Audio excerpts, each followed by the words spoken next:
Welcome to our humble establishment. In these behind the counter videos, as they are named, I want to go through some of the homebrew items or monsters we have made in the past. They are supposed to show the creation process behind these homebrews, dealing with both the thematic and conceptual inspirations and with the raw stats and mechanics as well.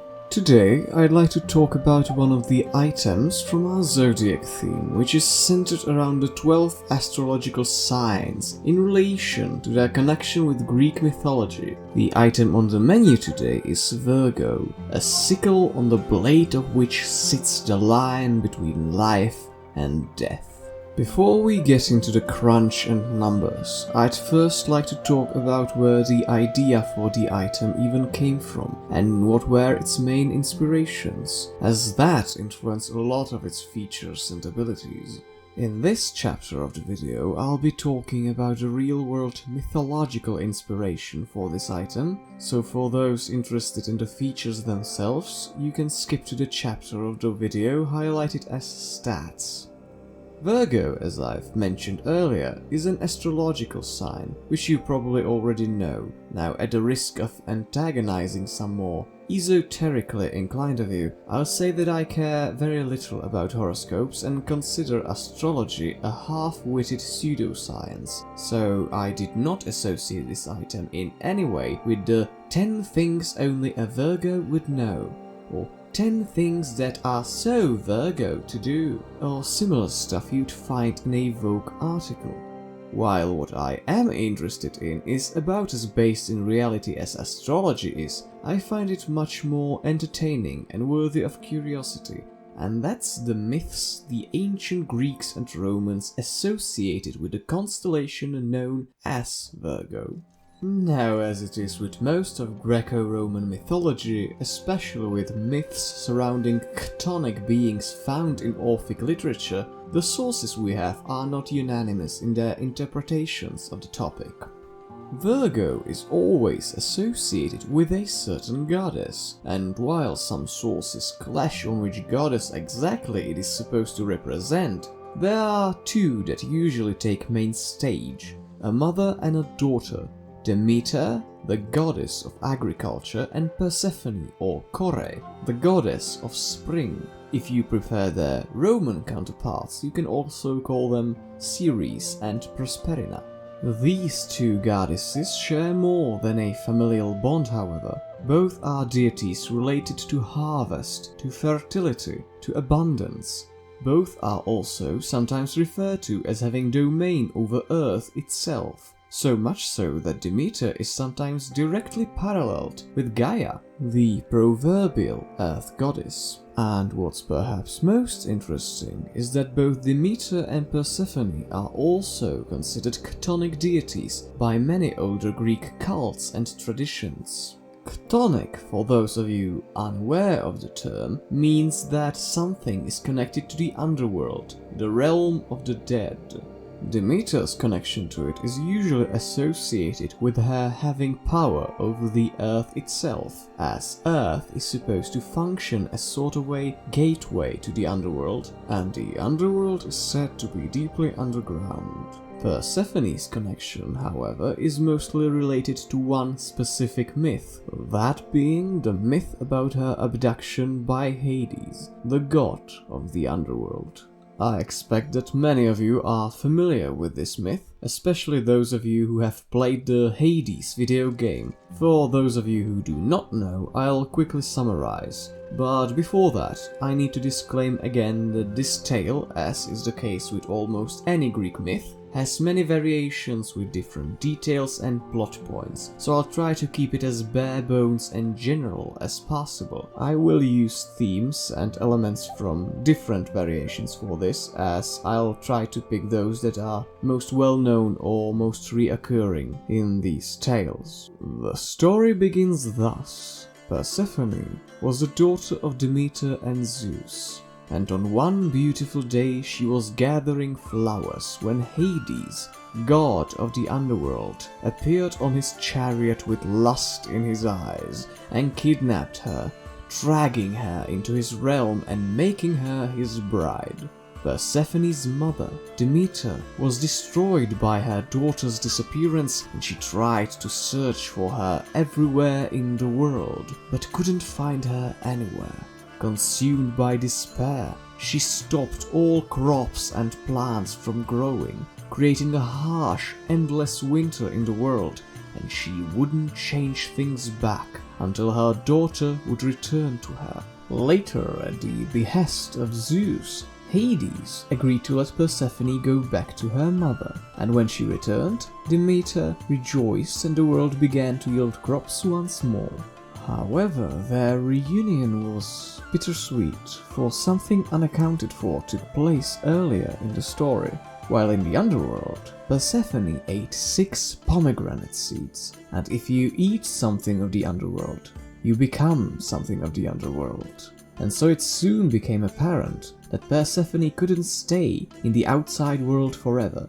Each year, she could only spend 6 months there, but once that allotted time was over, she had to spend the remaining time of the year back in the realm of the dead. And so it would repeat every single year for all of eternity. And that is how the seasons were created.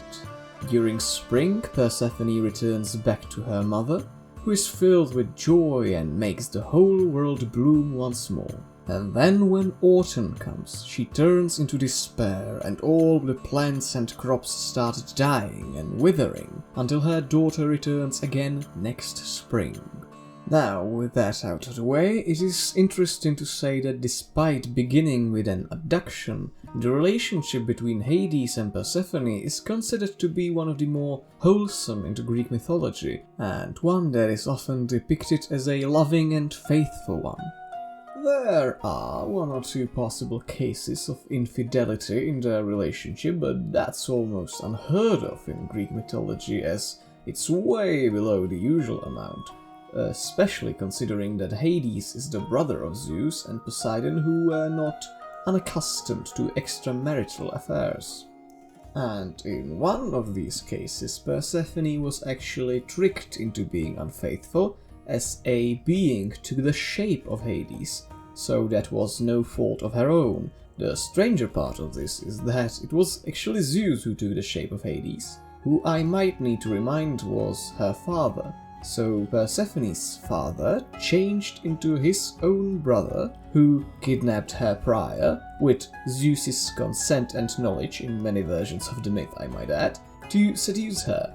Well, better not to dwell on it. Greek mythology does have a penchant for intimate familial relationships that would make even the Habsburg dynasty blush and drop their prominent inbred jaws.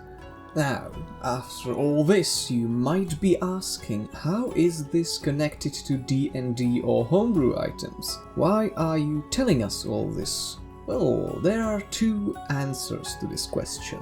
The first answer is that I like talking about Greek mythology and wanted this video to perhaps have some educational value for those of you not interested in the art of stat making and item creation. And secondly, I like Greek mythology. And before you say that that's the exact same answer, please humor me for a moment. I like Greek mythology, and I use this passion of mine for the subject to help me create something for D&D, and a very similar thing can be done with almost any of the interests you are passionate about and have knowledge of. Every piece of knowledge, be it culture, science, or even media you can borrow plots or themes from, can be a tool in your Dungeon Master arsenal, if you can utilize it. But I digress a little. I'll finally get to the stats of the Virgo item, and perhaps it will serve as a better demonstration of this principle, and I will elaborate on this all a little bit more at the end. And now to get to the item itself.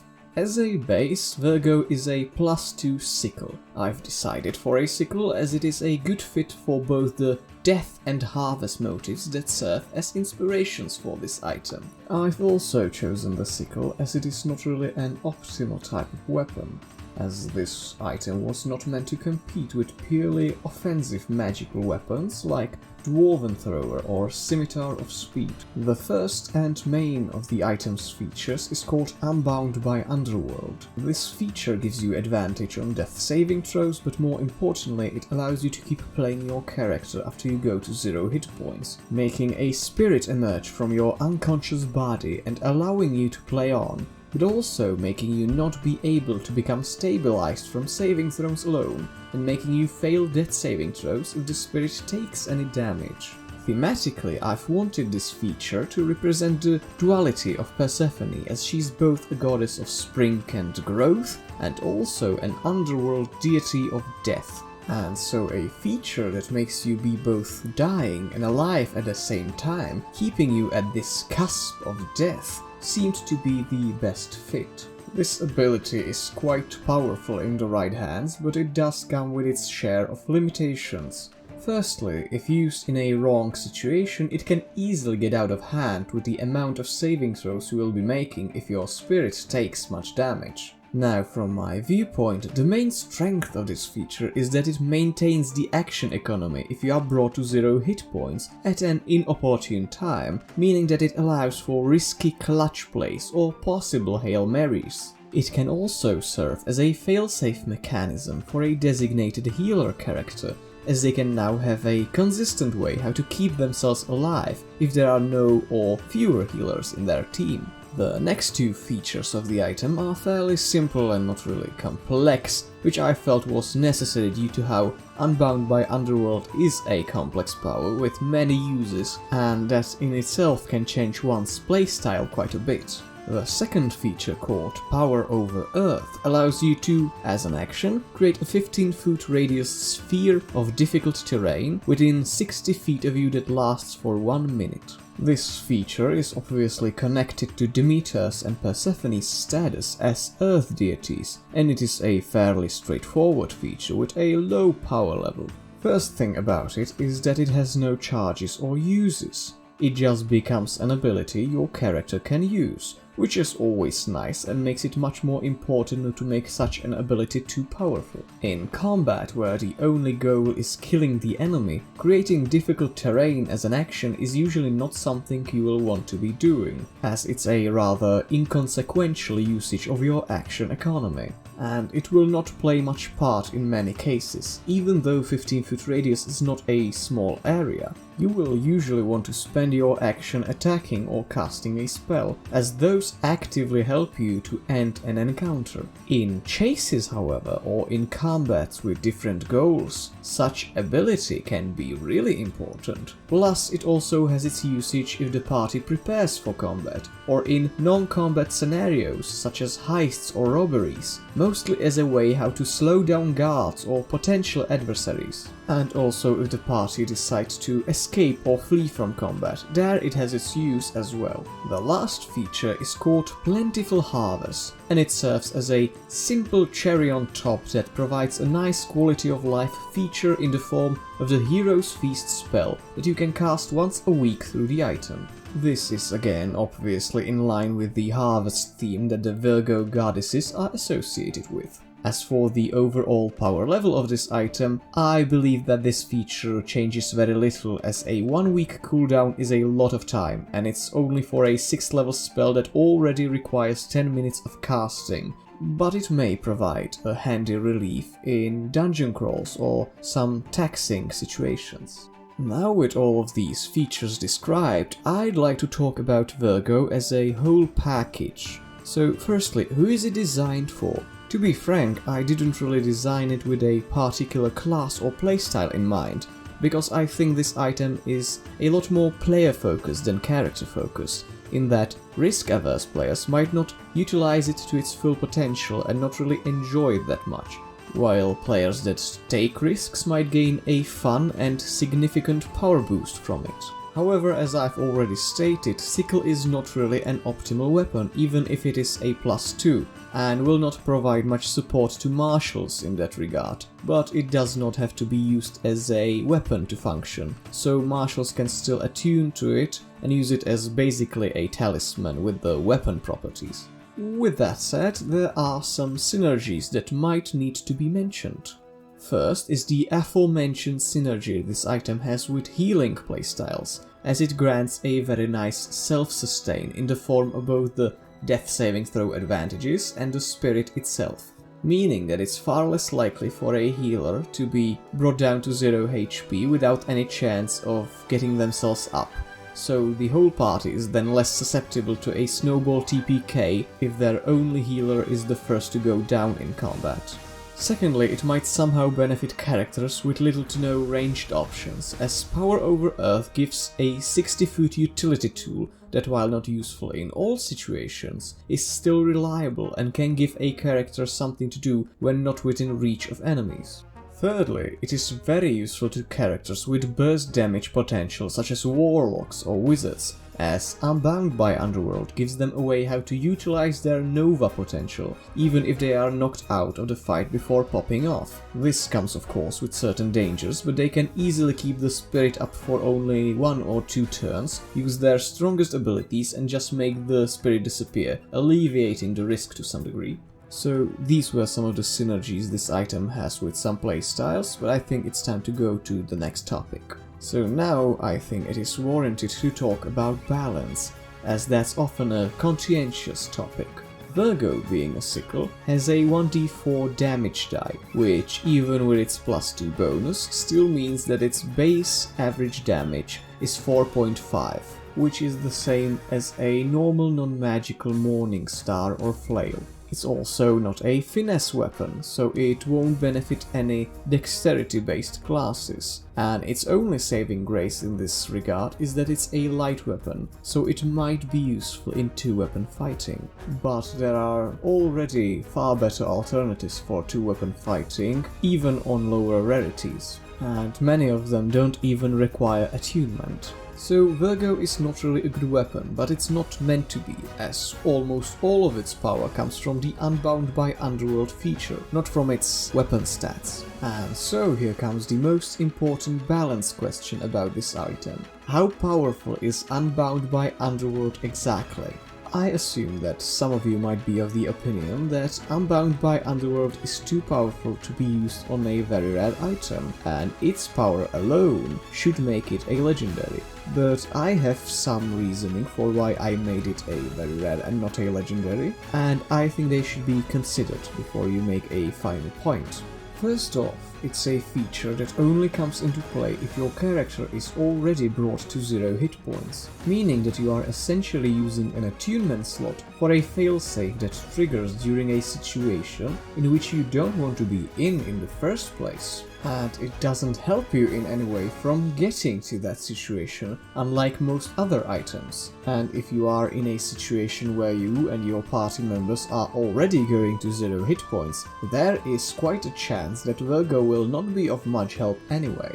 Secondly, since the spirit taking damage results in a death save, some effects and abilities can really endanger the life of your character. For example, if an AoE hits both your bleeding out body and your spirit, you have a significant chance to fail 2 death saves at once, which, when combined with the fact that you cannot be stabilized while your spirit is at play, can quickly get out of hand. Not to mention that you also roll an additional death save at the end of your turn, meaning that while Virgo does give advantage on death saves, you still have a 45 chance each turn to fail one, and that's if I don't count the death saves from damage your spirit takes. My third point is more ambiguous and not stat-based, but it's more about the mentality of enemies. Many GMs don't finish off downed characters, but if there is a character with this item, it would be hard to justify intelligent enemies not finishing off the character that's using it, because not doing so would really put them at a disadvantage, as only downing that PC has no impact on their action economy in this case. So with this in mind, I assume somewhat that using this item is risky in this way as well, as it motivates enemy creatures to focus down your character and kill it for good. So in conclusion, I personally think that this item has far too many caveats to be a legendary one, but feel free to let me know if you disagree. And now with all this said and done, I hope I showcased Virgo well enough and gave you some insight into the thought process behind it. And so I'd like to return to one of my points I made in the video, and what I found to be of extreme help to me when trying to find ideas and inspirations for items, monsters, world building, but anything D&D related really. This item's entire concept was that I took something I was already knowledgeable of and passionate about and tried to imbue that passion and knowledge into the form of an item, and many of the ideas for my items come from the same principle. It can be very difficult to think of a concept for an item, especially a complex one on your own, without anything to jump off of, which is why I think stealing themes and concepts that already move your heart to some degree is a fantastic way how to start such a process and basically already create a blueprint for the final product. If I were to specifically use Virgo as an example, I've said to myself that it could be interesting to create something that uses astrological signs as inspirations. When I got to Virgo, I immediately knew due to my knowledge of the myths that I want to create an item that will have powers around the line between life and death, and that will have a harvest motive.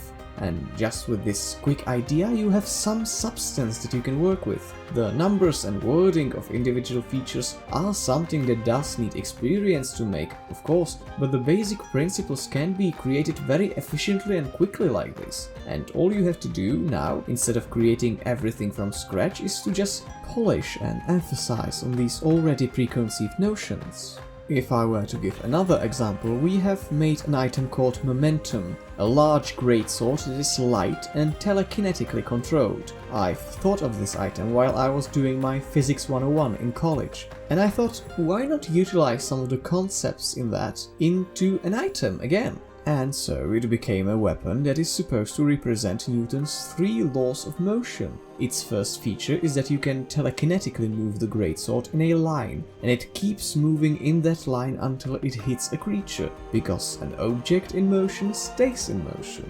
And the gist stays the same after. You just utilize your own knowledge, or things that caught your interest, and use it to create something new for your world and for your players, and become a better GM in the process. But that's enough of me rambling.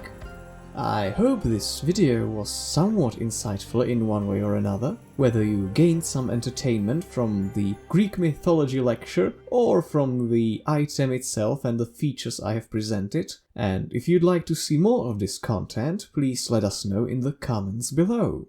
It has been my pleasure to give you some context into one of our little items, but it's getting late and the tavern's about to close, so it's time to move on for now, and I hope I'll see you when we open again. Best of luck in all your quests and adventures. Farewell.